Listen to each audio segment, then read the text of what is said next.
సినిమాల్లో ఒక హీరో చుట్టుపక్కల వాళ్ళ చేత అవమానాలకు గురయ్యి, బాధలు పడి, అవహేళనకు గురయ్యి, వాటన్నిటిని ఛేదించుకుంటూ అగ్రస్థాయికి వెళ్ళటం ఒక కథనం. దానికి సూపర్ హిట్టు, చప్పట్లు కొడతాం, అబ్బా మా వాడు ఏం నటించాడు అంటాం. నిజ జీవితంలో మాత్రం అట్లాంటి దాన్ని అంగీకరించలేమా? సినిమాలలో ఉండేటటువంటి హీరోలు నిజ జీవితంలో ఫేస్ చేస్తున్నటువంటి ప్రాబ్లం. అల్లు అర్జున్ కానీ, జూనియర్ ఎన్టీఆర్ కానీ. జూనియర్ ఎన్టీఆర్ని నందమూరి ఫ్యాన్స్ వెంటాడతారు, వేటాడతారు. ఎందుకు అంటే అతను తెలుగుదేశం పట్ల లాయల్టీగా లేడు. గతంలో తెలుగుదేశం పార్టీ నందమూరి కుటుంబ అభిమానులే అతన్ని నెత్తినేసుకుంది. అతను ఇప్పుడు మాకు వ్యతిరేకంగా, మాకు తగ్గట్టుగా వ్యవహరించట్లేదు. అతనేం వ్యతిరేకంగా లేడు. ఎక్కడ జూనియర్ ఎన్టీఆర్ ఎవరిని నిందించట్లేదు, దూషించట్లేదు. కానీ ఇదివరకడంత లాయల్టీ ప్రదర్శించట్లేదు. ఎందుకు ప్రదర్శించట్లేదు? ఇదివరకు వాళ్ళు వాల్యూ ఇచ్చారు, వీళ్ళు కూడా చేశారు. చంద్రబాబు నాయుడు, జూనియర్ ఎన్టీఆర్, లోకేష్ లాంటి వాళ్ళు జూనియర్ ఎన్టీఆర్తో ఏం గొడవ పెట్టుకోరు, బాలకృష్ణ గాని.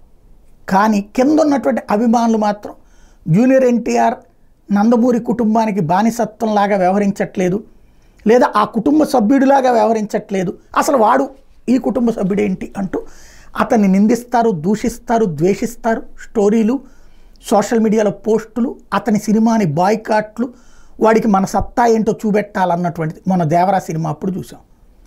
అది అతను ఫేస్ చేశాడు. సరే, తను సక్సెస్ అయ్యాడా లేదా అంటే ఫెయిల్ అయ్యాడని వీళ్ళు చెప్తారు, సక్సెస్ అయ్యాడని రికార్డులు చెప్తుంటాయి. రెండవది ఇప్పుడు అల్లు అర్జున్కి సంబంధించినటువంటి మెగా కుటుంబపు కాంపౌండ్ హీరో. కానీ మెగా కుటుంబం అంటే ఏది అపూర్వ విధేయత. అతనైతే విధేయంగానే ఉన్నాడు. కాకపోతే వీళ్ళు కోరుకునేటటువంటి ఇక ఈ కుటుంబము లేదంటే కనుక ప్రతి ఒక్కళ్ళకి వీళ్ళు ఎలాగంటే అలాగే బ్రతకాలి అన్నటువంటి కోణంలో లేడు. కాబట్టి అతను మెగా ఫ్యాన్స్కి కోపం వచ్చింది. అతని మీద తీవ్ర స్థాయిలో మామూలు టార్గెట్ చేయట్లేదు, స్టిల్ నౌ వెంటాడుతున్నారు, వేటాడుతున్నారు. సినిమాల్లో అక్కడ ఖాళీ ఉంది చూడండి, ఇక్కడ ఖాళీ ఉంది చూడండి, అసలు ఆడికి ఎవడుందని, డబ్బులు ఇవన్నీ ఫాల్స్, వాడు ఒక వెధవ, అసలు దారుణమైనటువంటి దోషంలో అసలు అతని జీవితంలో ఊహించనంతటి అటాక్ ఫేస్ చేస్తున్నాడు. వీళ్ళిద్దరికీ కూడా వాస్తవంగా అతనికి ఫస్ట్ రోజు కలెక్షన్స్ ఇవన్నీ చూసాం. టోటల్గా సినిమా కలెక్షన్స్ బాగానే ఉంది. సినిమాలు హిట్ అవుతున్నా ఫట్ అన్నటువంటి కోణంలో ప్రచారం, అసలు సినిమా విడుదలకు ముందు నుంచినే విపరీతమైన నెగిటివ్ ప్రచారాలు ఫేస్ చేస్తున్నారు. సినిమా రిలీజ్ అయిన తర్వాత కూడా దాన్ని దెబ్బ కొట్టేటటువంటి కుట్రలు ఫేస్ చేస్తున్నారు ఇద్దరు. వీళ్ళు చేసినటువంటిది తప్ప రైటా? ఆయా కుటుంబ అభిమానుల రీత్యా చూస్తే తప్పు.